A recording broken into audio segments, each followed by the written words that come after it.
Dear Mama Colleen, alam mo ba na minsan ko nang sukuan ang pag-ibig? Ako nga pala si Nina, 35 years old, at ito ang aking kwento. Mama Colleen, lumaki ako sa pamilyang masasabi ko na hindi naman mahirap, pero hindi rin naman mayaman. Kumbaga, nasa gitna lang. Iniraraos lang ng mama ko ang aming pang-araw-araw. Ang mama ko na isang single mom. I was high school back then nang maging saksi ako kung gaano naghihirap si mama na maitawid kaming 4 na magkakapatid. Kaya kahit bata pa lang ako, ginagawa ko ang lahat para makatulong sa kanya. Kahit papaano. Andyan yung nagbebenta ako ng pulburon sa school na binibili ko lang din sa tindahan. Tinutubuan ko lamang at kung ano-ano pa yung mga pwede ko pong pagkakitaan. Na kahit paano, meron na akong pambaon. Pambili ng proyekto sa school. At hindi na ako kailangang humingi pa kay mama. Siya ang aking naging inspirasyon. Ang nanay ko na kahit mag-isa lang siyang nagtataguyod sa aming magkakapatid, nakakaya niya. Kaya nagsikap talaga ako na makapagtapos ng high school para kay mama. Dumating ang araw ng graduation, hindi ko po kasama si mama dahil may kailangan po siyang asikasuhin sa trabaho niya.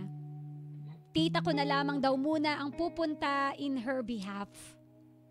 Opo, medyo nagtampo ako kasi alay ko sa kanya yung achievement ko na ito at nais ko na siya mismo ang magsabit ng medalya sa akin. Pero pilit ko na lang inintindi. Nauunawaan ko naman po. Pag-uwi ni mama, ipinakita ko agad ang aking medalya. Kita ko sa kanya ang labis na kasiyahan at humingi ng pasensya sa hindi niya pagpunta. Magkokolehiyo na ako. Kinausap ako ni mama saan ko gusto mag-aral. Sagot ko, Ma, kung gusto mo, magtrabaho na lang muna ako para makatulong na ako sa'yo. Ngunit hindi pumayag si mama. Igagapang niya raw ang kolehiyo ko kahit na anong mangyari. Nasa college na ako nang makilala ko si Ramil. Schoolmate ko siya, nais niya raw akong ligawan. Pero binasted ko siya. Dahil malinaw sa akin noong mga panahon na yon na magtatapos muna ako ng pag-aaral at hindi muna mag-e-entertain ng manliligaw. Not until I met Julius. Pogi si Julius, Mama Colleen. At bukod sa kapugian niya physically, pogi rin ang ugali niya na labis kong na-admire sa kanya. Aminin ko, pilit kong nilalabanan ang nararamdaman ko para kay Julius. Study first. Yun yung laging naglalaro sa utak ko, study first. But after 5 months ng kanyang panliligaw sa akin, sinagot ko na siya. Kinain ko yung sinabi kong study first. Iba pala talaga. Kapag puso na ang nagdikta, puso ang umiral, puso ang umibig. Fast forward sa aming 2nd anniversary, I was in my 4th year college nang nagkayayaan po ang tropa na gumimik after school. Friday noon. Total wala namang pasok kinabukasan, sumama kami ni Julius. Inabot kami ng late sa labas. Until niyaya ako ni Julius na magpalipas sa isang motel. Noong una, hesitant ako sumama pero sabi ko wala na rin naman kaming masasakyan pa uwi. Kaya pumayag na ako. Klaro naman sa utak ko na matutulog lang kami doon. Nang nasa motel na kami, kumakabog ang puso ko at first time kong makapasok doon, to be honest, at aminin ko, I really feel awkward nung mga oras na yon. Kaya pilit kong kinalma ang sarili ko. Nung nakahiga na kami, tamang kwentuhan lang kami ni Julius. Until he kissed me. Hanggang sa unti-unti na pong gumagapang ang kamay ni Julius sa aking katawan. Agad ko siyang pinigilan. Sabi ko, wag muna. Agad namang nagsorry si Julius at niyakap na lang niya ako. Kinabukasan, ramdam kong medyo sad si Julius. I asked him, anong problema? Pero sabi niya, wala. So akala ko, wala talaga. Hanggang lumipas ang isang linggo, naramdaman ko na lang ang pagiging cold ni Julius sa akin. Oh, no! May time na hindi niya agad nire-replyan ang mga mensahe ko. At aminin ko, nalungkot ako. At medyo na-disappoint at nagtatanong, dito na ba matatapos ang aming relasyon? 2 weeks ang lumipas. 2 linggo pa ang lumipas, bigla ako nakatanggap ng tawag kay Julius. Pupuntahan niya raw ako sa bahay namin at mag-uusap kaming dalawa. Kinabahan ako. Tungkol kaya saan? Kinahapunan nga nasa bahay na namin si Julius. Umiiyak at humihingi ng sorry. Naging mapusok daw siya at aminadong naging mali siya sa pag-attempt niya noon. Pinaliwanag niya ang side niya at nauunawaan ko naman siya, Mama Colleen. At sabi pa niya na sana hindi magbago ang pagmamahal ko sa kanya. That he is willing na maghintay sa tamang panahon. Niyakap ko siya at sinabing, mahal kita, walang magbabago. Nagpasalamat rin ako dahil kung ibang lalaki pa si Julius, baka ipinagpalit na lang ako ng tuluyan sa iba. Oo, may mga pagkakataon na sumasagi sa isipan kong isuko ko na ang pagkababae ko kay Julius. Pero nagpapasalamat ako dahil nauunawaan niya ang side ko. Nauunawaan niya kung saan ako nanggagaling. Alam niya ang kwento ng aking ina, yung mga takot ko at ang kagustuhan kong suklian muna ang mga naging sakripisyo ni Mama sa amin. And now, I am happily married with 2 kids kay Julius. Inantay niya talaga ako, Mama Colleen. Ngayong 35 years old na po ako, I must say na natupad ko yung pangarap ko muna kay Mama. Yung matulungan muna siya after ko gumraduate sa kolehiyo.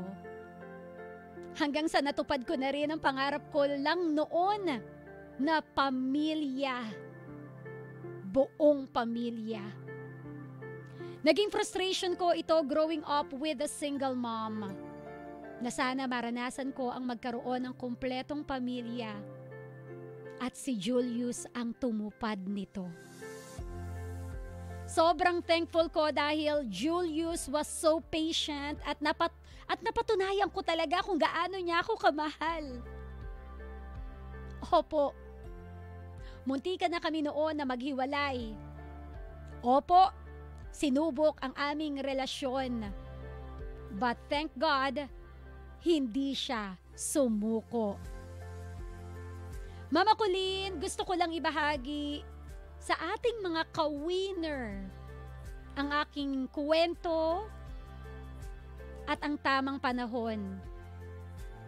ang tamang panahon sa lahat ng bagay. Be patient lamang. Ano't ano pa ibibigay ni Lord sa'yo ang iyong inaasam, ang iyong pinapangarap. Muli ako si Nina, 35 years old, happily married with 2 kids. At ito ang aking heart-to-heart with Mama Colleen. Real talk, walang masabi si Mama Colleen kundi congratulations. Sana all. Mapapasana all na lang po ang ating mga ka-winner. Sana all. Sana all.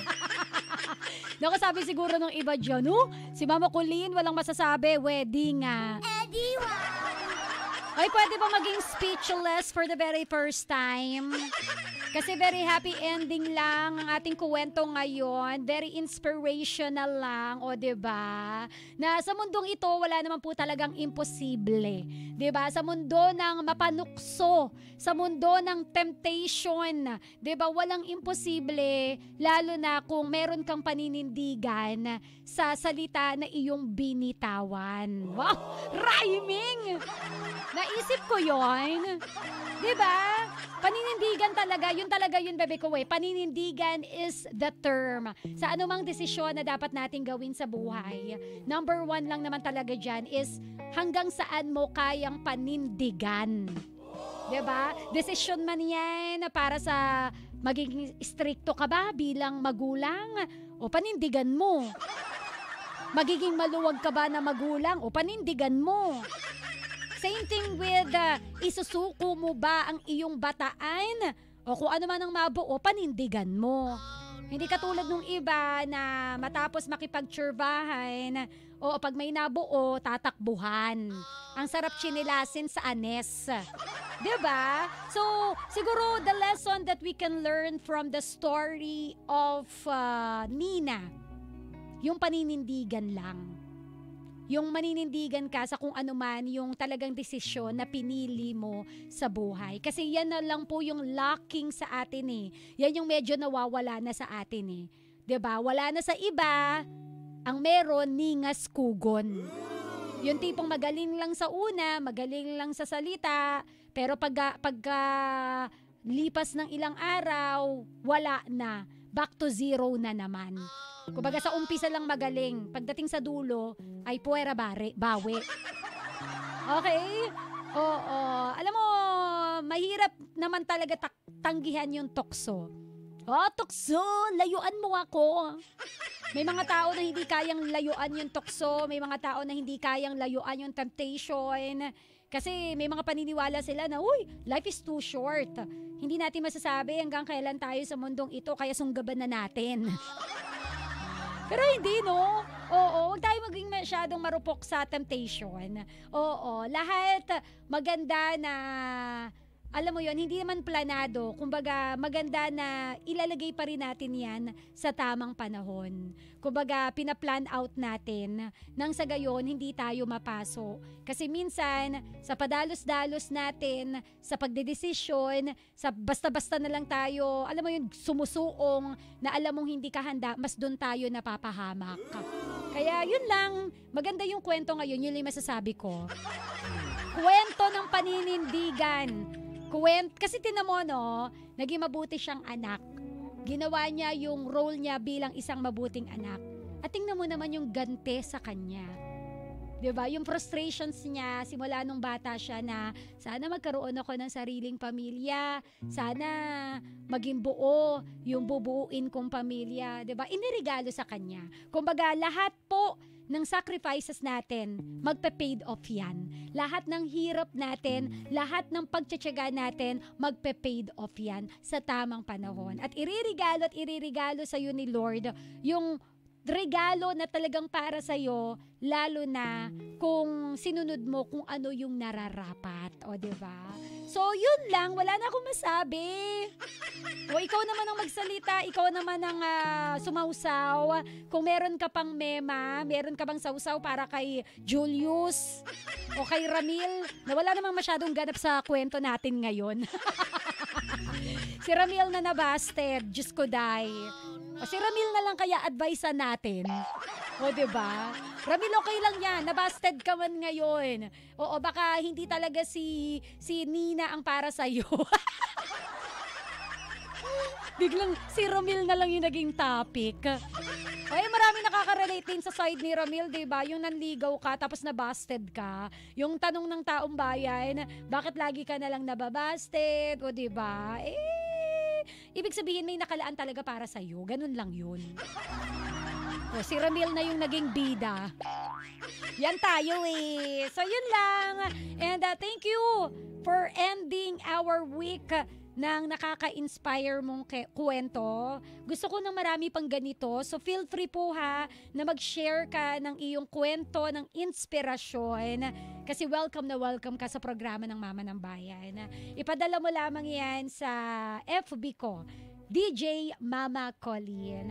So once again, speak from your heart. Ikaw naman ang bibida sa aking pagbabalik.